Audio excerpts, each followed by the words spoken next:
시청자 여러분 안녕하십니까? 내일의 코인 권지영입니다. 24시간 동안 굴러가는 우리 크립토 시장, 내일의 코인과 오후장 함께 열어보시면서 내일에 대한 전략까지 세워보시죠.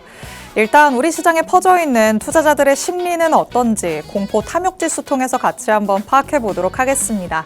자, 이렇게 두 자릿수가 반가울 수가 있나라는 생각이 듭니다. 물론 아직까지도 극도의 공포 구간 안에 머물러 있긴 하지만요. 지난주에는 5까지 내려가는 모습을 보였었죠. 다시 한번 조금씩 올라오는 모습이 나타나면서 현재는 10 가리키고 있습니다. 하지만 우리 시장 안에서 무언가의 액션이 취해지는 분위기가 형성되려면 이 극도의 공포 구간은 조금 벗어나야 할 것 같습니다. 물론 가장 큰 공포 안에서 매수의 기회를 잡은 주체들은 있기 마련이겠지만 보통의 보유자분들이라면 아직까지도 내가 가진 물량들을 덜어낼 궁리만 하실 것 같은데요. 이런 공포 구간 안에서는 쉽사리 지금 내 전략들을 세우지 못하겠다라고 하시는 분들은 내일의 코인 안에서 앞으로의 전략들 챙겨가 보시면 좋을 것 같습니다. 자, 다음으로는 시가총액은 어떻게 변했는지 같이 한번 파악해 보도록 하겠습니다. 그래도 우리 시장에 어느 정도의 반등세가 나타나고 나서 지금은 조금 옆으로 눕는 듯한 모습이 나타나고 있죠. 그렇기 때문에 시가총액의 변화를 살펴보면 24시간 동안에는 계속해서 그 제자리를 맴도는 듯한 모습이 나타나고 있습니다.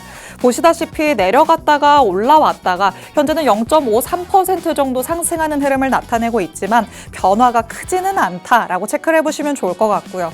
그리고 일주일 전과 비교를 했을 때는 아직도 2조 6천억 달러까지는 쉽게 만회를 하지 못하는 듯한 모습입니다. 낙폭이 어느 정도 그려지다가 지금은 반 정도 회복한 모습이죠. 시가총액도 어느 정도 회복세를 더 보이려면 시장의 전반적인 상승세가 다시 한번 나와야 될 것 같습니다. 아직까지는 시가총액 일주일 전 대비해서는 10% 정도 내려와 있는 상황입니다. 자, 다음으로는 온체인 데이터도 같이 한번 만나보도록 하겠습니다. 오늘 살펴본 온체인 데이터, 비트코인의 거래소 순입출금량인데요. 이거를 보면서는 지금 거래소로 물량이 들어오고 있는지 아니면 빠져나가고 있는지 어느 쪽이 조금 더 우세한지를 직관적으로 바라볼 수 있습니다. 그래도 단기적으로 조금 다행이다라는 생각이 드는 건 거래소로부터 물량이 계속해서 빠져나가고 있다는 게 확인되고 있습니다. 지난주 후반에 어느 정도의 낙폭이 크게 나왔었기 때문에 그때 오히려 물량을 덜어내는 듯한 모습들이 나타났거든요. 물량을 본인의 지갑으로 오히려 옮기는 모습들이 나타난 거죠. 그 이후로도 계속해서 지금 거래소로부터는 비트코인이 빠져나가고 있는 듯한 모습입니다.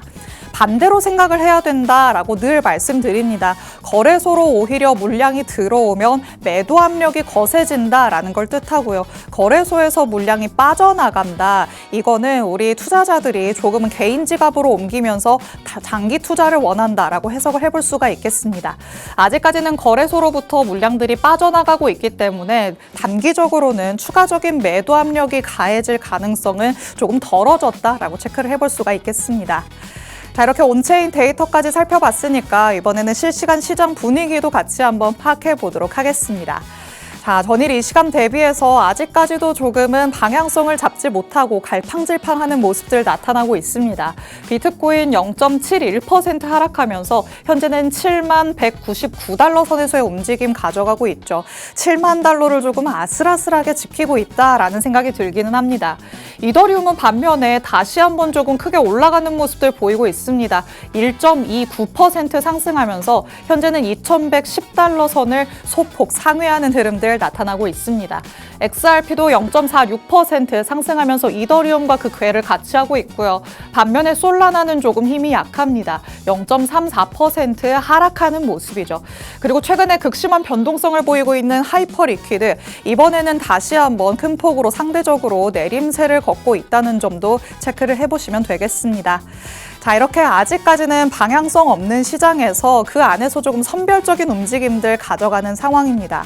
이번 한 주 동안 방향성을 잘 탐색해야 그 다음을 우리가 예측해 볼 수 있다라고 말씀드리고 있는데 과연 전문가님은 이 시점에 어디에 조금 더 무게를 두고 있으신지 지금부터 같이 얘기 나눠보도록 하겠습니다. 잠시 후에 전문가님과 돌아오도록 하겠습니다. 내일의 코인 본격적으로 출발해 보시죠.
내일의 코인 문을 활짝 열어보도록 하겠습니다.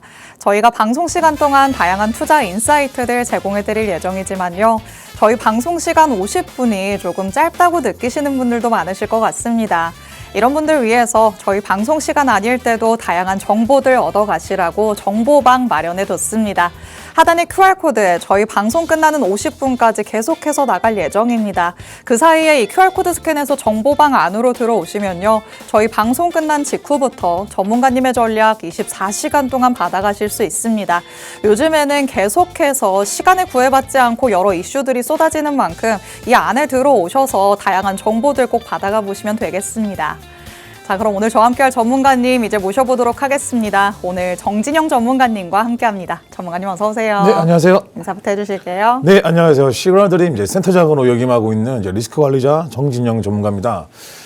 이제 많은 사람들이 이제 컷대에 떠도는 내용들을 많이 알고 있고 지금 현재 중요한 미국 내수 경제에 대해서는 잘 모르시는 분들이 많으신 것 같아서 좀 자료를 준비를 했고요. 아마 오늘 방송 보시고 이 내용을 좀 보신다면 전체적인 지금 이제 경제 상황을 좀 이해하기 편하실 거다라고 판단이 됩니다. 현재 지금 우리가 많은 하락이 나오면서 사실 저도 이제 하락이 나온다라고 말씀을 드렸지만 많은 분들이 이제 코인 시장이 끝이 아닌가라는 생각들을 많이 하고 계실 거예요. 하지만 저는 이제 공포에서 기회가 시작된다라고 말씀을 드리고 싶고 오늘 자료 끝까지 좀 이렇게 시청해 주시고 집중해 주시면 분명히 자산 증대에 도움이 되실 거다 이렇게 말씀을 좀 드리고 싶습니다. 네, 예전부터 우리가 공부 잘하는 친구들을 보면 조금 넓은 시야를 가지고 숲을 먼저 바라보면서 그 안으로 들어가는 전략들 세웠다는 거 알고 있으실 것 같습니다. 여태까지는 시장 하나하나의 흐름에 조금 쫓아가기 버거웠다라는 생각이 드시면 지금이 또 적절한 기회겠죠. 오히려 우리한테 숨 고를 수 있는 이런 시간을 주고 있는 시장인 만큼 이 안에서 우리의 시야를 넓힐 수 있는 그런 전략들을 조금 챙겨가 보시면 좋을 것 같습니다. 전문가님께서는 미국의 내수 경제에 대해서 우리가 잘 파악을 해본다면 앞으로 시장을 바라보는 데 도움이 될 거다라고 얘기를 하시니까 어떻게 어디서부터 접근을 해보면 좋을지 지금부터 하나씩 같이 짚어보도록 하시죠. 자, 내수 경제 어떻게 조금 살펴볼까 딱 들었을 때 지금 물음표 띄우시는 분들 많으실 것 같아요. 네, 맞습니다. 이게 중요한 건 너무나도 알지만 너무 또 내용이 방대하다고도 느껴지잖아요. 네, 맞습니다. 전문가님 그럼 어디서부터 시작을 하시려는 걸까요? 일단 목차를 보시면은 일단 제가 미국의 지금 현재 미국은 어떤 나라인가를 먼저 생각을 하셔야 됩니다. 일단 미국은 사실 소비 국가죠. 소비 국가고 소비로 인해서 GDP가 상승되는 그런 나라라고 보시면 됩니다. 이제 미국도 예전 같은 경우는 제조업 순으로 이렇게 성장되었지만 어느 순간부터는 이렇게 소비적인 국가로 형성이 되었다. 그 시기를 먼저 제가 말씀을 드릴 거고요. 그리고 제가 이 내용과는 이제 좀 다른 내용이지만 한 가지 말씀을 드리고 싶은 게 이제 2017년도죠. 2017년도부터 2021년도 미국 대통령으로 지냈던 분이 누구냐면 이제 트럼프 대통령입니다. 그 당시에 이제 트럼프 대통령이 이제 거의 제로에 가까운 금리 인하를 진행했고요. 그때는 연준에서 QE 이제 또 자금을 확대시키면서 사실은 또 팬데믹을 잘 이겨냈습니다. 근데 지금은 트럼프 대통령은 금리 인하를 시키려고 하지만 연준에서 버티고 있기 때문에 지금은 좀 이렇게 좀 안 맞게 움직이고 있는 부분인데 이 내용도 같이 생각을 하시면서 오늘 방송을 좀 봐주셨으면 좋겠습니다. 일단 제가 먼저 미국 내수 시장의 현재 구조를 말씀을 드리겠습니다. 이 표는 제가 말씀을 드리자면 이제 1960년대 이때는 미국이 제조업이 소비보다 이렇게 좀 앞지르던 시대입니다. 이때는 이제 미국도 강대국이 되기 위해서 제조업 위주로 해서 이렇게 생산 물량을 늘릴 때입니다. 그러면서 미국이 성장하다가 여기 보시면은 현재 이 초반 때는 소비 지수가 낮습니다. 보시면 0.58 정도 나오잖아요. 네. 이렇게 하고 있다가 이제 1980년대 이제 볼커 연준 의장 이제 매파적으로 했던 이제 인플레를 때려잡았던 의장님이시잖아요. 이분이 이제 강력하게 금리 인상시키고 물가를 잡아 놓다 보니까 이게 지속적인 유지할 수 있는 부분이 아니라서 이제 인플레가 잡히고 그때부터는 이제 금리가 이제 또 떨어지면서 소비 습관이 굉장히 올라갔습니다. 이때부터 미국의 이런 경제적인 상황이 많이 바뀌었다. 이제 그 형성되어던 그 층들이 바뀌기 시작했다. 시발점이라 보시면 되는 부분이거든요. 이렇게 쭉 상승을 하다가 이제 1990년대부터 2008년도 때까지는 많은 분들이 아실 거예요. IT 버블, 그다음 부동산 버블. 네. 그것 때문에 이제 리먼 브라더스가 사태가 발생이 되었죠. 이때는 이제 우리가 빚으로 소비를 증가할 때입니다. 그러다 보니까 아마 많은 분들은 공감하실 거예요. 내가 소비 습관이라는 거는 쉽게 바뀌지가 않습니다. 그쵸. 결국에 자리 잡아버리면 그 소비 습관은 내가 죽기 전까지는 계속 간다라고 저는 생각하는 부분이거든요. 이게 한번 늘어나면 줄어들지는 않잖아요. 네네, 맞습니다. 네. 그렇기 때문에 지금 또 결국에는 이제 소비 습관들이 계속 유지가 되는 거예요. 이러면서 미국은 이제 GDP를 계산했을 때 소비자들이 쓰는 자금으로 GDP를 계산하게 되었습니다. 현재 시점이 이제 0.68에서 70%까지 굉장히 증대가 되었죠.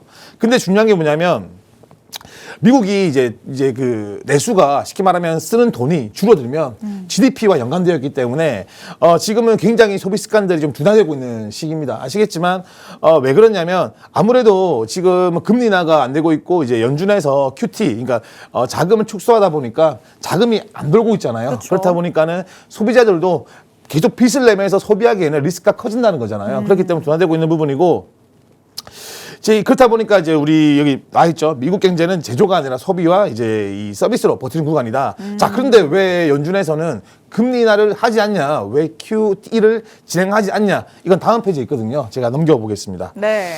일단 이거는 이제 내수 시장의 현재 구조 자료고요. 이 자료 필요하신 분들은 제가 또 이렇게 보내드릴 수 있으니까 많은 시청해 주시면 제가 자료를 보내드리겠습니다. 자, 넘어가시면은 왜 소비는 버티고 있는가? 이제 쉽게 설명드리면 이제 BEA라는 게 있습니다. 이게 어떤 거냐면 우리가 뭐 이자 비용이라든지 뭐 이전 비용이라든지 이런 거 낼 수 있는 걸 BEA라 부르는데 현재 지금 서비스 PMI가 지금 50% 이상 유지를 하고 있습니다. 경기는 안 좋지만 서비스 이제 분야는 확대가 되고 있다는 거죠. 쉽게 말해서 내가 돈이 없지만 맛있는 거 먹고 좋은 거 보고 이런 습관들이 되어 있다는 거예요. 그렇기 때문에 아직 소비 붕괴는 아니다라고 이렇게 연준에서 보고 있는 부분이고 다만 성장률이 둔화되고 있다. 이게 무슨 말이냐면 아까 말씀드렸지만 소비 습관이 커져야지만 GDP가 상승되기 때문에 근데 지금은 소비가 꺾였다기보다는 좀 둔화되고 있다. 이렇게 보시면 되는 부분이에요. 이 내용을 조금 더 상세하게 말씀드리면 제가 다음 페이지에서 말씀드리겠습니다. 이 내용도 제가 그 관련된 자료를 들고 온 부분이고 지금 연준에서는 어떻게 보고 있냐면 실업률이 아직까지 망가지지 않았어요. 네. 그대로 뭐 지금 더 좋아지고 있지는 않지만 여기서 붕괴되지 않고 있다. 그렇기 때문에 충분히 지금은 내수 시장이 버틸 수 있다라고 연준에서 이제 생각하는 부분이라서 지금 이제 자금 축소를 이제 계속 지속적으로 이렇게 이어가고 있다라고 보시면 됩니다. 여기서 우리가 봐야 되는 부분들은 뒷 내용에도 나오겠지만 이제 이 실업률 쉽게 말하면 고용 지표들이 굉장히 무너져 버리면 이제 그 연준에서는 급하게 금리 인하를 할 수밖에 없는데 이제 연준 입장에서는 지금은 괜찮다. 원래 미국이란 나라는 원래 이런 나라다라고 인식을 하고 있는 것 같아요. 그 우리가 이제 봐야 되는 부분들은 그래도 우리가 이제 좀 핵심 포인트는 그겁니다. 소비 습관이 둔화되고 있다는 거는 미국에 대한 경제 발전이 점차적으로 줄어들고 있다라고 보는 게 맞기 때문에 과연 이 고용 지표들이 앞으로 어떻게 데이터가 나오고 그리고 이제 우리 아까 말씀드렸던 PMI 지수가 얼마큼 올라가는지를 우리가 보시면서 이제 우리가 금리 인하 시기를 점칠 수 있다라고 말씀을 좀 드리고 싶거든요. 핵심으로 제가 말씀드릴 수 있는 거는 고용은 강하지도 않지만 근데 괜찮은 상태다라고 보시면 되는 거고 소비 확장 속도는 굉장히 좀 제한되어 있다. 쉽게 말하면 지금 돈을 쓰고 싶어도 돈이 별로 없다. 이 정도로 좀 해석하시면 될 것 같습니다. 우리가 항상 고용지표 발표할 때 무언가 고용이 둔화되고 있고 실업률은 점차 늘고 있다. 이런 얘기들이 나오기는 하지만 아직 연준이 크게 무언가 위협을 느낄 만큼 붕괴되는 모습은 아니다. 이런 말씀이실까요? 네, 맞습니다. 이게 또 고용 지표에 보시면 최근에 우리가 예전 같은 경우는 이렇게 우리 그 온라인 시대가 아니었지 않습니까? 네. 그렇다 보니까 지표들이 거의 100% 신뢰할 수 있는 부분이었어요. 지금 같은 경우는 뭐 직업은 없지만 파이오족이라고 해서 전업투자자분들 그리고 이제 우리 2021년도 팬데믹 사태 때 사실 굉장히 돈을 많이 벌었습니다. 그 당시에 미국에서는 금리 인하가 이제 이렇게 많이 금리 인하를 거의 제로에 가깝게 했고 빚으로 투자를 해가지고 버신 청년들 그리고 나이 많으신 분들이 굉장히 많이 유지가 되고 있어요. 이제 그런 내용도 토대로 이제 연준에 생각하고 있는 것 같아요. 그러니까 아직까지 우리 이제 미국 시민들이 돈이 생각보다 많다. 그리고 그만큼 돈을 벌어놓은 게 있기 때문에 빨리 너희가 지금 주식시장이든 갖고 있는 거 팔아라. 그래야지만 돈이 돈다. 이런 개념으로 좀 이렇게 긴축을 좀 길게 하고 있다. 저는 이렇게 판단을 하고 있습니다. 사실 우리 국내만 보더라도 팬데믹 때 굉장히 많이 올라갔습니다. 그때 바이오주부터 해서 엄청나게 많이 상승해줬고 맞아요. 그 당시에 이제 돈 버신 분들이 꽤 많은 걸로 제가 알고 있습니다. 특히 코인도 마찬가지지만 이제 경제적으로 변화할 때 그 돈이 이만큼의 상승되는 게 아니라 완전히 뭐 급등을 해버렸죠. 맞아요. 그러면서 그런 분들이 아직까지 이렇게 소비적인 부분에서 많이 활동하고 계신다 이 정도로 좀 분석을 하면 될 것 같습니다. 그런데 그들도 무언가의 한계를 느끼는 순간이 분명히 올 것 같은데 그때는 조금 대응을 하려면 늦어지는 거 아닐까요? 아무래도 소비 습관이 많이 바뀐 게 우리가 이제 뭐 이런 온라인 이제 그런 매개체를 통해서 우리가 볼 수 있는 게 돈이 많이 버신 분들 많이 쓰잖아요. 근데 그 이제 뭐 돈이 없는 분들도 그걸 따라가다 보니까 그런 소비 습관들이 굉장히 이렇게 좀 커지지 않았나라고 생각하는 부분이고 분명히 한계는 옵니다. 그렇기 때문에 제가 말씀드린 것처럼 지금은 현금으로 지출하는 게 아니고 빚으로 하는 거죠. 쉽게 설명드리면 카드 돌려막기 이렇게 보시면 될 것 같습니다. 이렇게 들으면은 또 전혀 좋지 않은 상황이 계속해서 조금 악순환의 굴레처럼 굴러가고 있는 게 아닌가라는 생각이 들기는 하는데요. 일단 표면적으로 봤을 때는 미국 경제가 그렇게까지 무너지지 않았다라는 것들이 지표를 통해서 확인이 되고 있다 보니까 쉽사리 지금 금리 인하가 일어나지 않는구나라고 해석을 해볼 수가 있을 것 같습니다. 자, 고용과 관련해서 얘기를 나눠봤고요. 그리고 또 우리가 어떤 부분 짚어볼 수 있을까요? 일단 이 내용 보시고 아까 우리 앵커님 말씀하신 것처럼 사실 이 내용들이 겉으로는 좋게 보이지만 맞아요. 속은 좋지 않은 거예요. 경제가 좋지 않다라는 걸 만들기 위해서 자료 만든 겁니다. 그래서 표면적으로는 좋아 보이지만 지금 이제 미국의 이런 내수 경제가 썩고 있다 이렇게 보시면 될 것 같습니다. 그리고 이제 우리가 숨겨진 리스크 이제 이 내용이 굉장히 중요합니다. 우리 앵커님께서 미리 말씀을 좀 해 버리셨는데 우리가 지금 겉으로 봤을 때는 굉장히 좋아 보여요. 지금 뭐 돈도 많이 벌었고 야 내 돈 벌어 쓰는 게 뭐가 죄가 되냐 많이 돈 쓰고 하는데 결국에는 이제 현금 소비보다 이제 신용 소비가 굉장히 커지고 있습니다. 근데 여기서 중요한 게 뭐냐면 우리가 내수가 체력이 좋아서 버티는 게 아니에요. 돈이 많아서 버티는 게 아니고 결국에는 이 신용으로 버티는 구간이죠. 근데 신용이라는 게 뭐 다들 뭐 돈을 빌려주고 받아보신 적이나 모르겠지만 이 돈을 빌려줄 때는 잘 갚고 이렇게 의지가 보이지만 결국에 갚으려고 하면 쉽지가 않습니다. 그렇죠. 네, 결국에는 무너질 수밖에 없다라는 그런 평가가 나올 수밖에 없는 거거든요.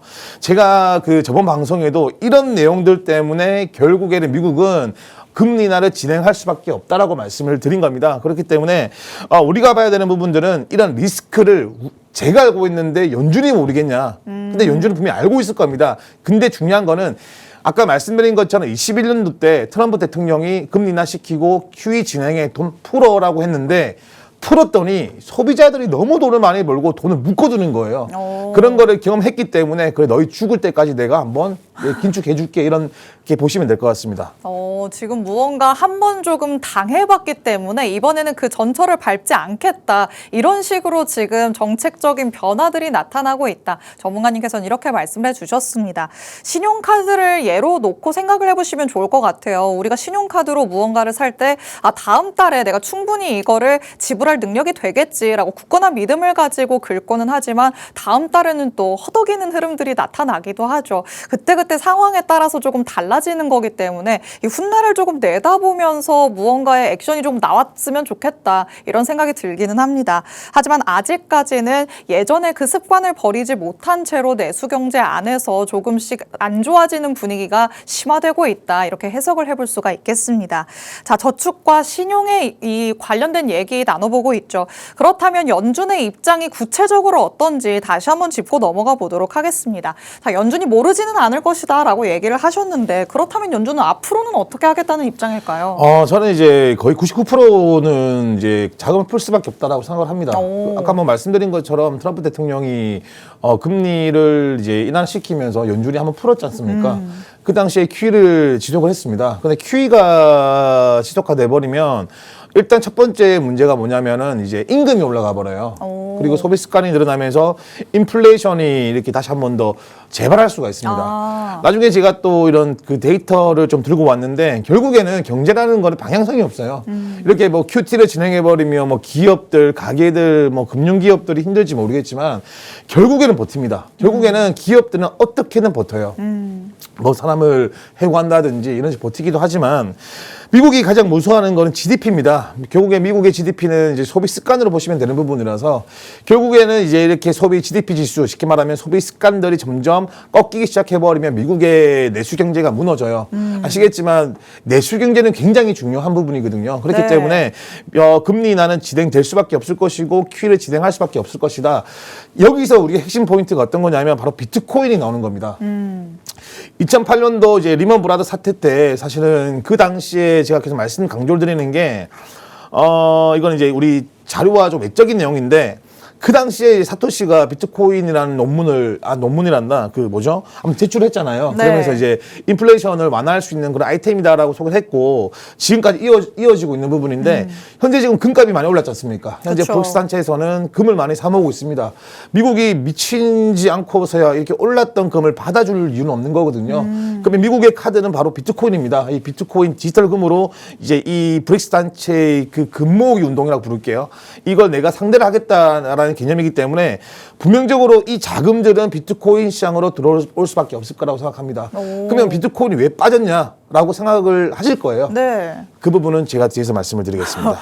저희를 쥐락펴락 하시는 것 같습니다. 네네네. 자, 계속해서 금은 질주하는 흐름들이 나타났는데 사실상 이 정도쯤 됐으면 여기를 대체할 수 있는 그 대안으로 디지털 금이 부상할 수밖에 없다. 전문가님께서는 이렇게 바라보고 있으시죠.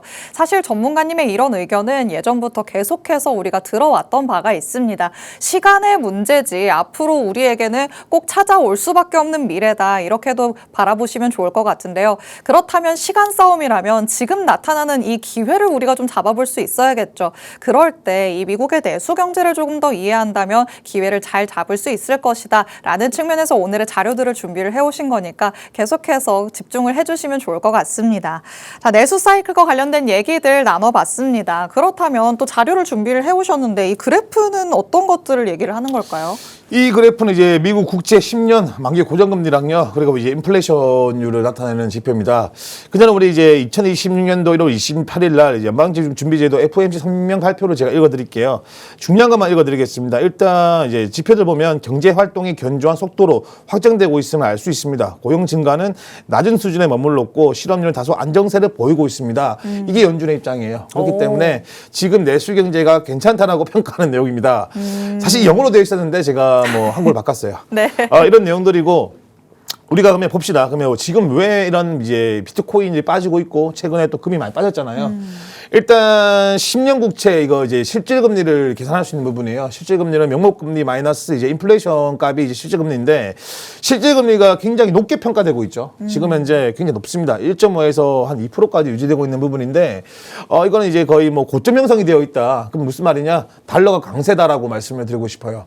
제가 저번 주도 말씀을 드렸지만 트럼프 대통령은 달러가 약해지길 원합니다. 그러면서 무역적인 부분이라든지 이런 그 달러의 활성화를 원하는 부분이거든요. 이제 많은 분들은 야 달러가 강세면 미국이 좋아하는 거 아니야라고 하는데 달러가 강세면 연준이 좋은 거죠. 미국 채권을 두고 계신 분들이 좋은 거지. 굳이 미국 같은 경우는 또 빚을 갚아야 되는 입장에서 네. 이런 달러가 강세 버리면 또 이자값이 올라가기 때문에 꼭 좋지는 않습니다. 이건 기본적인 내용이니까 알면 좋은 내용이고 밑에 내용 같은 경우는 이제 우리가 인플레이션입니다. 많이 둔화가 되었어요. 굉장히 둔화된 모습 보여주죠. 2020년 1월 달이 그 평균입니다. 레인지 부분가 내려왔고 연준은 간단합니다. 야 지금 달러 강세고 그리고 지금 인플레이션 잡았는데 뭐가 문제냐. 우리가 금리를 지금 좀 지연시키자. 우리가 지금은 자금 풀 때가 아닌 것 같아. 이런 걸 가는 거죠. 근데 중요한 게 뭐냐면은 정말 신기한 내용인데 지금 이렇게 보면은 경제가 괜찮아 보이잖아요. 그러게요. 근데 중요한 게 뭐냐면 지금 비스 쉽게 말해 신용을 많이 쓰기 때문에 지표들은 괜찮은데 실질적인 우리가 생활할 때는 경제가 좋지 않다 이렇게 보시면 돼요. 지금 어떻게 보면 미국이 약간 빚 좋은 개살구다 좀 이렇게 볼 수 있겠네요. 정말 좋은 편입니다. 빚 좋은 개살구 맞습니다. 빚 좋은 개살구에 지금 정말 신기한 게 이런 거 있잖아요. 야 분명히 경제는 괜찮다고 하는데 우리나라도 마찬가지잖아요. 야 내가 뭔가 다 물가가 오른 거 같고 힘들다. 지금 이런 맞아요. 상황이에요. 네 그런 상황입니다. 네 그렇게 해석하시면 될 것 같습니다. 좋습니다. 표면적으로는 일단 괜찮기 때문에 연준은 여기에 초점을 맞춰서 우리 여태까지 이렇게 잘 해오고 있다라는 거를 주장을 하고 있지만 전문가님이 바라보시기에는 그 안에서는 조금씩 무언가 골마 터지고 있는 모습들이 나타난다라는 부분을 짚어주고 있으십니다. 결국에는 안에서 무언가가 곪는다면 나중에는 튀어나오기 마련이겠죠. 이런 부분은 우리가 대비할 수 있는 전략들을 미리미리 조금 살펴가 봐야 될 것 같습니다. 그렇다면 이제는 투자자의 입장으로 돌아와서 지금까지 만나봤었던 이런 내용을 어떻게 투자의 전문 접목시킬 수 있는지도 같이 한번 연결을 시켜보도록 하겠습니다. 자, 결국에는 지금 소비가 관건일 것 같아요. 소비가 맞습니다. 지금보다도 훨씬 더 둔화되는 모습들이 나타난다면 일단 즉각적으로는 금리는 인하가 되는 걸 기대해 볼 수 있겠죠. 네, 맞습니다. 금리 인하는 거의 뭐 99% 정도 될 수밖에 없다라고 생각하는 부분인데 연준이 얼마큼 이제 자금을 풀 것이냐가 논점이죠. 네. 그걸 봐야 되는 부분이고, 저 아까 제가 말씀드린 것처럼 이제 금리 인하가 될 확률이 굉장히 높고요. 이제 금리 인하가 몇 번 되냐는 사실 제가 예측하기에는 제 능력이 부족하다라고 말씀드리고 싶은데 네. 일단은 뭐 이제 우리가 사례를 보잖아요. 이제 2017년도, 21년도 이제 트럼프가 했던 그런 내수 그런 활성화만 보더라도 굉장히 파급적인 대통령님이시거든요. 그래서 크게 될 것 같다라고 느낍니다. 이 규모가 크게 자금을 많이 풀 거다라고 느낌이 드는데 네. 포인트가 그거예요. 제가 계속 말씀드립니다. 계속 말씀드려요. 이 자금들이 결국에는 크립토 시장에 올 수밖에 없다라고 말씀을 드리고 싶습니다. 미국은요. 기초통화화폐 나라입니다. 그래서 이 기초통화화폐라는 이 가치는 굉장히 큰 가치거든요. 체감하지 않으신 분들은 모르시겠지만 해외여행 안 가본 저도 이 달러면 어디든지 물건을 살 수 있잖아요. 네, 그렇기 때문에 이 자금들이 결국에는 크립토로 연결된다라고 말씀을 드리고 싶습니다. 근데 그 중요한 포인트가 미국 내수가 우리 앵커님이 말씀하신 것처럼 골마 터졌을 때 그 타이밍을 아시면 그때부터는 리스크를 줄이면서 수익은 극대화될 수 있는 구간이다. 이제 이런 내용을 보시려면 이제 계속적인 이런 경제방송이라든지 아까 제가 보여드린 자료들을 검토하시고 공부하시고 우리 뭐 재밌는 너튜브라든지 뭐 재밌는 이런 거 보실 때 조금이라도 이런 내용들을 보시면 충분히 내가 이런 그 타점에 가깝게 진입할 수 있다라고 말씀을 좀 드리고 싶습니다. 맞습니다. 참 이렇게 듣고 보면 공부에 역시 끝이 없구나라는 생각이 듭니다. 내가 무언가에 투자를 하기 위해서는 또 그 시장을 어떻게 조금 더 알 수 있을까 깊게 파고들고는 하죠. 전문가님께서 바라보시는 시각은 굉장히 조금 멀리 내다보는 장기적인 시각이다 이렇게 보시면 되겠습니다. 아니 지금 시장 안에서 반등이 살짝 나왔다가 다시 내려갈 거라고 하는데 연내에는 계속해서 하락을 할 거라고 하는데 무슨 앞으로의 뭐 상승이냐 이렇게 생각하시는 분들이 있으시겠지만 전문가님께서는 진짜 우리 시장 자체의 본질을 조금 파악하면서 멀리 내다보는 접근 전략들을 세워주고 있으시다는 점 다시 한번 참고를 해주시면 되겠습니다. 자, 그렇다면 이런 시각을 또 시장 안으로 더 끌고 와서 차트의 흐름도 같이 한번 살펴보도록 하겠습니다. 자, 일단 지금 비트코인이 이 7만 달러 선에서 조금 움직임을 가져가고 있는데 앞으로의 그런 방향성은 전문가님은 어떻게 조금 살펴보실까요? 뭐 이제 제가 말씀드린 것처럼 지금 연준에서 제가 잘해보시면은 좀 괜찮다라고 하고 있고 이제 긴축을 좀 더 이렇게 좀 가소가까지는 아니지만 좀 유지를 할 가능성이 높습니다. 그래서 네. 단기적으로 우리가 이렇게 좀 크게 상승 나올 거다라고 보시면 안 될 것 같아요. 이제 이게 실시간이 아니기 때문에 크게 하락을 줬습니다. 이게 60K까지 줬습니다. 저는 이제 68K 선이 이제 우리가 주봉으로 봤을 때는 200MA 선에 머무르기 때문에 이제 68K까지는 이렇게 좀 밀리고 이렇게 좀 다시 강하게 반등이 나올 거다라고 저도 생각을 좀 했었습니다. 네. 그렇기 때문에 이제 XRP 같은 경우도 1,800원까지 밀릴 것이다라고 봤던 부분인데 뭐 이제 XRP 같은 경우는 제가 예상했던 대로 이제 1,800원까지 잘 내려왔습니다. 잘 내려왔지만 이번이 문제입니다. 최근에 강하게 상승을 줌에도 이걸 지지를 못한다는 거예요.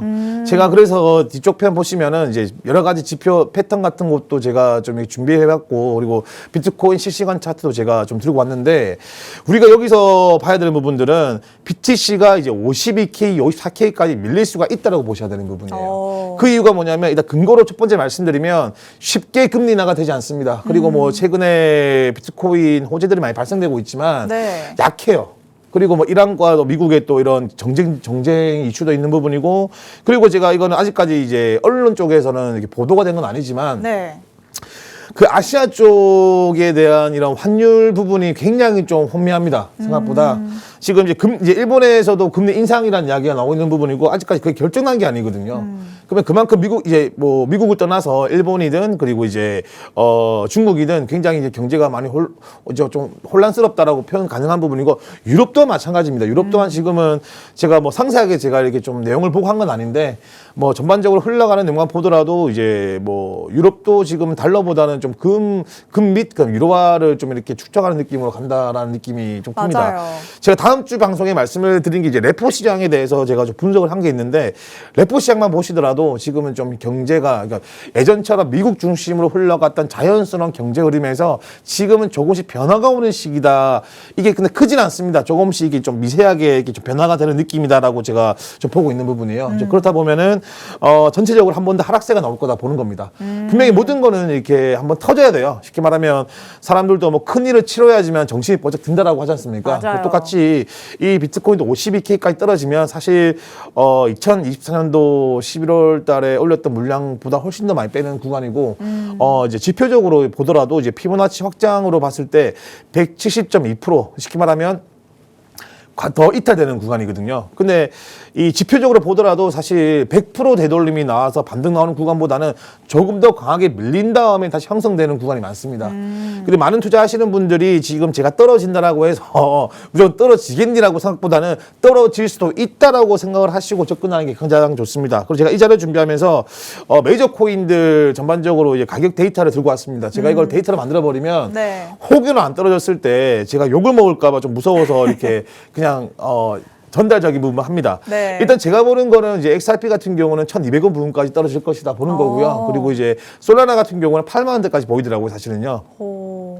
네, 그렇기 때문에 우리가 지금은 사실 특히 많이 물려 계신 분들, 제가 최근에 투자하시는 분들과 통화도 하고 하다 보면은 90%, 80% 현무 종목으로 굉장히 큰 리스크를 지고 계신 분이 많이 계시던데 아마 그런 분들 손절을 못해서 그럴 거예요. 손절이라는 그쵸. 거는 내 돈을 까먹는 게 아닙니다. 그 당시에는 내가 졌기 때문에 내 투자 방향이 틀렸기 때문에 이제 일보 정도 후퇴하는 거예요. 그리고 그 손절된 가격으로 한 번 더 내가 그 이상으로 수익을 낼 수 있는 부분이고 하기 때문에 많은 투자하시는 분들, 특히 이제 우리나라 사람들이 손절을 잘 못합니다.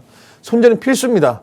손절이 필수인 이유는 100%에 대한 정답은 없기 때문에 그렇습니다. 그래서 손절하는 습관을 하셔야 되는 부분이고, 지금부터 혹시나 많이 물려 계신 분들은 그 돈을 포기하지 마시고 다시 내가 노력을 하고 공부를 하고 또 이제 팍스캔디 TV 많이 보시면서 좀 이제 그 스킬을 좀 늘리면서 좀 매매할 수 있는 능력을 좀 키웠으면 좋겠다라고 말씀을 드리고 싶습니다. 좋습니다. 전문가님과 비트코인의 개괄적인 방향성을 한번 짚어봤습니다. 사실 단기 저점을 찍었나 싶게 지난번에 급락하는 모습을 보이면서 급반등하는 흐름도 뒤따라왔죠. 하지만 이 급반등이 그 이후로의 상승으로 이어지기까지는 조금 힘이 역부족해 보이는 게 지금의 현 시점입니다. 그렇다면 더 올라가기 위해서는 더 큰 힘을 응축할 수 있을 만한 하락이 한 번 더 나와야 된다. 이렇게 보는 시각들이 있는데요. 전문가님께서도 여기에 조금 더 무게를 싣고 있으신 듯한 모습입니다. 전문가님이 바라보시기에도 52K에서 54K 정도까지는 내려갔다가 거기에서부터 반등을 할 가능성이 있다라고 보시는 만큼 지금 내가 가진 보유한 코인이 어느 정도 손절가를 조금 타이트하게 설정을 할 수 있을 만한 유의미한 구간이라면 손절까지도 조금 고려를 하시면서 앞으로 조금 멀리 내다볼 수 있는 전략들 챙겨가 보시면 좋을 것 같습니다. 하지만 혼자서는 도저히 어떻게 그 라인들을 설정해야 될지 모르겠다, 감이 안 잡히신다면 하단에 QR코드 계속해서 나가고 있죠. 정보방 안으로 들어오시면 되겠습니다. 정보방 안에서는 전문가님께서 방송에서 못다한 얘기들까지도 세세하게 나눠주고 있으시니까요. 이 안으로 들어오셔서 전문가님을 조금 더 200% 활용해 보시기 바랍니다. 자, 이렇게 비트코인의 방향성까지 한번 점쳐봤습니다. 다른 코인들의 실시간 차트는 잠시 후에 다시 한번 만나보기로 하고요. 그렇다면 이 시장 안에서 전문가님은 그래도 지금 단기적으로나마 접근을 해볼 수 있는 코인으로는 어떤 걸 보고 있으신지 히든코인 만나보도록 하겠습니다. 자, 지금 시점에 그래도 단기적으로 좀 기회를 주는 코인들도 있을 것 같아요. 네, 많이 맞습니다. 내려갔던 만큼 말이죠. 전문가님이 바라보시는 코인은 어떤 걸까요? RWA입니다. 지금 제가 이렇게 국내 거래소를 보니까 이제 순환매를 돌고 있더라고요. 쉽게 말하면 이제 RWA, 그다음에 이제 그 디파이 코인 위주로 이렇게 많이 돌고 있는 부분인데 그 중에도 이제 그 메이저 코인들보다는 미드캡 정도의 코인들이 많이 움직이고 있는 모습들이 보였습니다. 그래서 사실 좀 제가 상승장일 때는 좀 추격 매수라도 하더라도 좀 공격적인 좀 코인을 좀 매수를 좀 하는 게 좋아 보인다라고 말씀을 드리는데 네. 지금은 또 하락 추세가 나올 수도 있기 때문에 좀 리스크를 방지하고자 거래량이 거의 없는 거 쉽게 설명드리면 우리 또 얼마 지나면 설날이잖아요. 딱 그쵸. 설날이 끝나고 딱 내가 국내 거래소 어플을 딱 켰는데 수익이 나와 있는 선물처럼 오는 맞습니다. 건가요? 설날 때 또 떡값 많이 나가시는데 떡값을 회수할 수 있는 그런 코인을 들고 왔습니다. 그래서 단기로 보는 것보다는 2, 3주 정도 스윙으로 볼 수 있는 코인입니다. 그리고 제가 손절 라인 또 만들어 놨습니다. 일단 57원 정도가 손절 라인이에요. 여기서는 내가 손절을 할지 아니면 손절 라인에서 내가 추가 매수를 잡을지는 이제 투자자분들 판단이지만 일단 웬만하면 지금 이런 코인들은 이제 밑에서 올라왔기 때문에, 그리고 지금 OBV 차트랑 그다음에 MFI 지표 자체가 만들어지는 구간입니다. 좀 분석을 좀 해드리자면 저점 구간이 이제는 점점 이게 과매도 구간에서 이제는 좀 이제 중립이 되는 구간이라고 보시면 되는 부분이고, 그러면 우리가 이제 OBV 차트라든지 MFI 지수들이 어떻게 올라가는지가 중요한 부분이거든요. 그래서 이 종목 같은 경우는 이제 저점이 낮아졌고 충분히 종의 반등성이 나온다. 그리고 POC 가장 많이 전투를 했던 곳이 80원이 아니군요. 69원 부근입니다. 네. 그래서 일단 이 POC만 강하게 돌파하면 69원 부근만 강하게 돌파를 한다면 일단 92원까지 돌파가 가능하다라고 보고 있는 코인이거든요. 여기서 뭐 92원까지 갔을 때 전량 매도하기보다는 시장이 어떻게 갈지 모르기 때문에 뭐 분할적인 매도를 하시는 걸 추천드리는 부분이고, 일단 손절가 오늘 좀 내용을 줄이자면 57원이 이제 손절 가고, 그리고 이제 그 67원 부분이 이제 POC니까 70원 부분에 1차 매도, 그 다음에 2차 매도는 85원에서 90원쯤에 하면 좀 리스크를 줄이면서 내가 썼던 떡값들을 회수할 수 있다. 이 정도 말씀을 좀 드리고 싶습니다. 좋습니다. 전문가님의 오늘의 히든코인 만나봤습니다. 이제 명절이 또 다가오는 만큼 명절이 끝난 다음에 내가 조금 지출한 부분을 어느 정도 메워줄 수 있을 만한 코인이 되지 않을까라고 얘기를 해주시는데요. 지금 또 순환매가 돌고 있다라고 짚어주셨죠. RWA와 관련이 돼 있는 만큼 지금 안에서 시세를 낼 수 있는 코인에 대한 전략들 정보방 안에서 꼭 챙겨가 보시면 되겠습니다. 자세한 전략들, 또 시장 상황에 맞추는 변화되는 전략들을 이 안에서 받아가셔야 확실하게 수익으로 연결시킬 수 있으니까요. 방송만 보고 끝 하지 마시고 정보방도 10분 활용해 보시면 되겠습니다.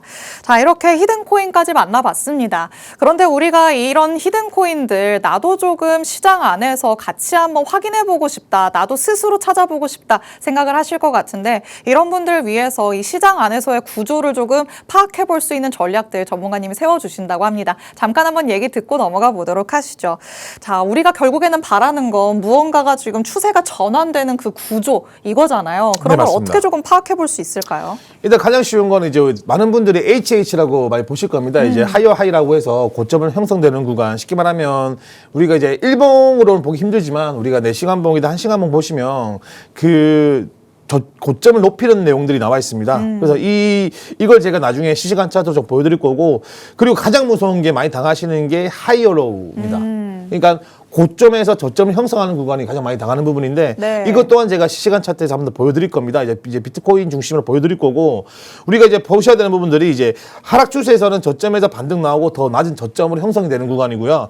상승 전환 초기에는 저점에서 반등, 그 다음에 이전 저점 위에서 다시 지지를 받는 겁니다. 쉽게 말하면 굉장히 쉬운 내용이에요. 이걸 제가 이 글로 하면 어려우시니까 제가 이런 내용들을 실시간 차트에 말씀을 드릴 건데, 네. 지금은 좀 비트코인은 지금은 이제 쉽게 설명드리면 상승 전환 초기보다는 지금은 저점을 만들고 있는 구간이다라고 말씀을 드리고, 이걸 이제 머리에 새겨 드시고 이게 좀 봤으면 좋겠습니다. 좋습니다. 자, 그리고 이거를 조금 해석해 볼 수 있는 다른 패턴들이 있다고요? 여러 가지입니다. 뭐 이제 헤드 뭐 숄더라든지, 그리고 이제 뭐 이제 불리시 리버셜 제가 영어를 잘 못해서 이런 많은 패턴들이 사실은 이런 상승 전환 순서로 볼 수 있는 부분인데, 이 지표들은 사실 제가 이 방송에서 설명드리기엔 너무 오랜 시간이 걸리기 때문에 이런 내용들도 제가 이렇게 좀 사실 너튜브에서 영상을 좀 찍고 있습니다. 그래서 이렇게 자료도 만들어서 제가 이렇게 좀 볼 수 있도록 만들어 놓고 있으니까 심화 단계는 언제든지 이렇게 찾아보실 수 있는 내용들이니까 보시면서 실전 투자하실 때 대입을 하시면서 숙지를 하셨으면 좋겠습니다. 좋습니다. 우리가 기다리는 상승 전환으로의 그 구조가 어떻게 형성되는지 패턴들을 조금 알아볼 수 있게끔 정리를 해 오셨는데요. 방송 시간상 다 전해드리지는 못할 것 같습니다. 더 자세한 내용들은 정보방 안에 들어오시면 받아가실 수 있으니까 이 안으로 들어오시면 되겠고요. 그리고 실전으로 적용해 볼 수 있는 전략들 지금부터 만나보도록 할 테니까 잠시만 기다려주시면 되겠습니다. 그럼 저희는 잠시 후에 돌아와서 실시간 차트 전문가님과 같이 한번 만나보도록 하겠습니다. 잠시 후에 만나보시죠.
내일의 코인과 함께하고 계십니다.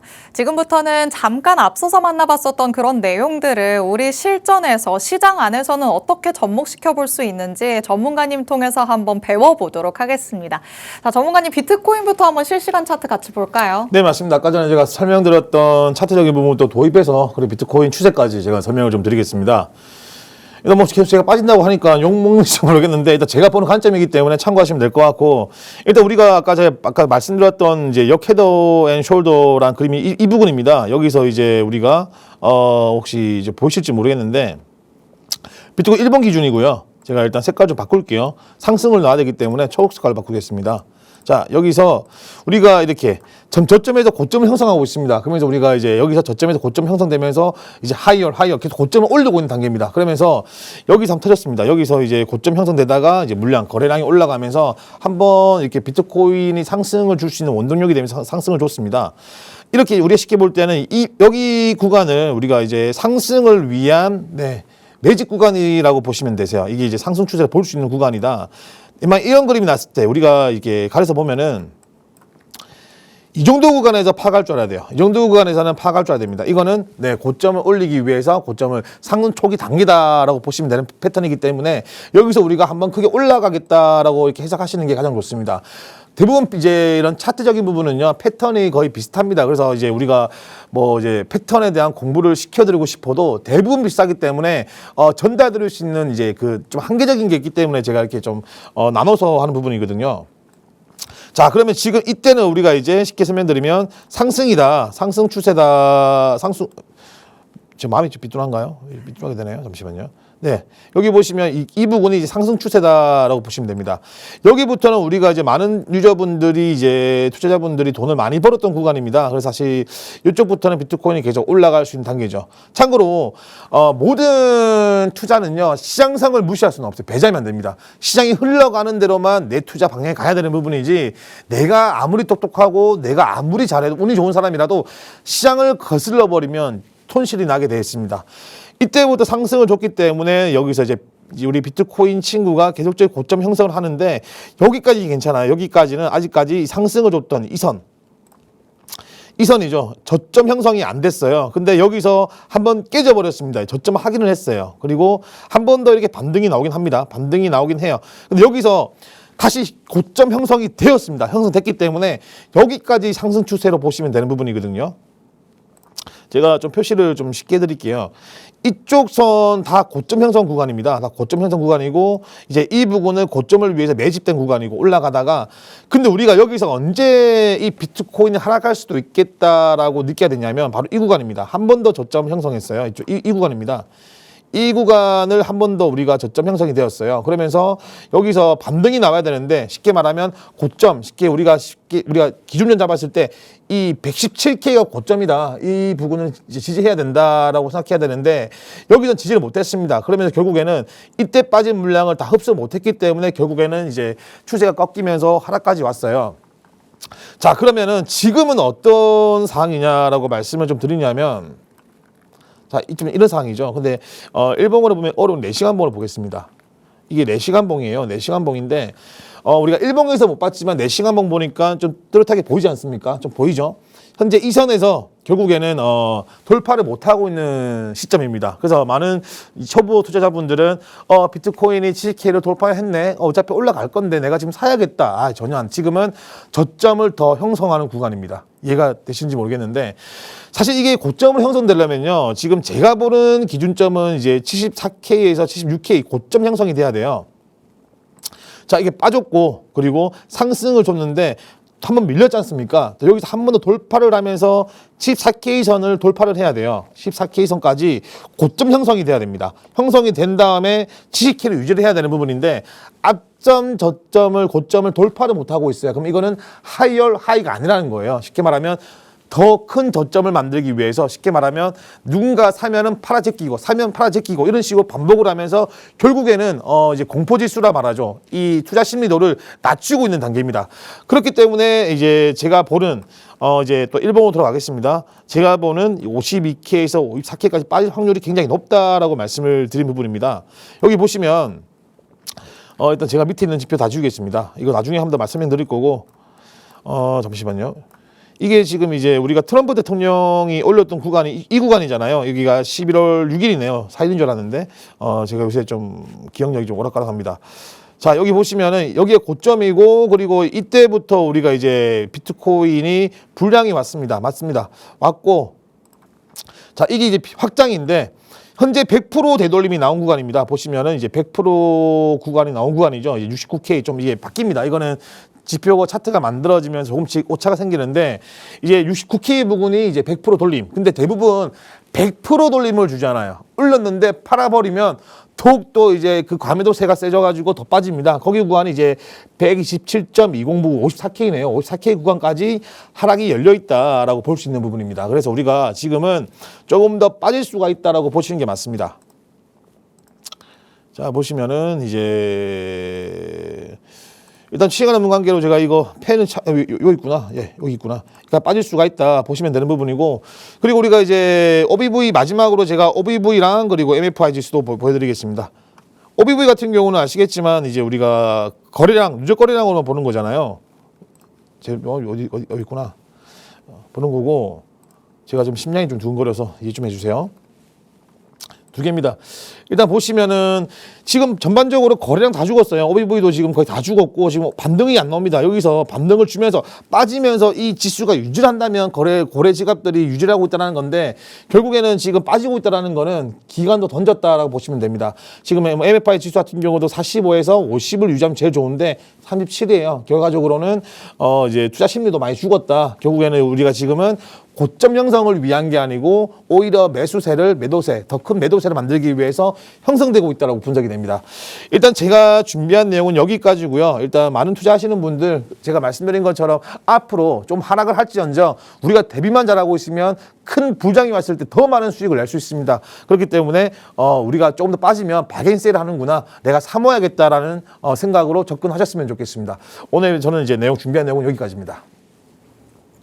네, 전문가님 통해서 실시간 차트 안에서는 어떤 지표들을 통해 하방으로 어디까지 열려 있는지 확인을 해볼 수 있나 같이 한번 배워봤습니다.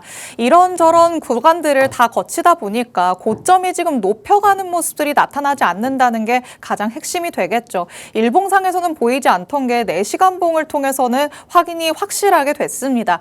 고점이 더더욱 높아지지 않았다면 다시 한번 밑으로 갈 가능성이 커지는 만큼, 그래서 전문가님께서 52K에서 54K까지 하방이 열려 있다고 말씀을 해주신 겁니다. 여기에 대응할 수 있는 자세한 전략들은 정보방 안에서 오픈해드릴 예정이니까요. 이 안으로 들어오셔서 전문가님을 잘 한번 활용해 보시면 되겠습니다. 오늘 저희가 준비한 내용은 여기까지입니다. 본 방송에서 제공해드리는 정보는 투자 판단에 대한 조언일 뿐 해당 자산의 가치 또는 상승 하락을 보장하지는 않는다는 점 유의해 주시기 바랍니다. 저희는 내일 이 시간에 다시 찾아뵙도록 하겠습니다. 시청해주신 여러분 고맙습니다.